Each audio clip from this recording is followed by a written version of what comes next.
How to use AT&T International Day Pass. To use the AT&T International Day Pass, first of all, you must add the feature to your account via My AT&T application. So go ahead and launch the AT&T application onto your device, or what you can also do is simply head to the official AT&T website and proceed to log into your account. Once you've logged in, all you have to do is now select the My Wireless option and click on the Explore Other Add-ons.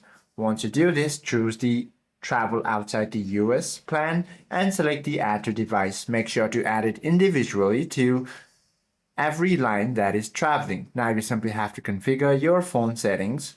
You simply have to turn on international data roaming to on. Once you turn this feature on, there you go. This is how you can use AT&T International Day Pass.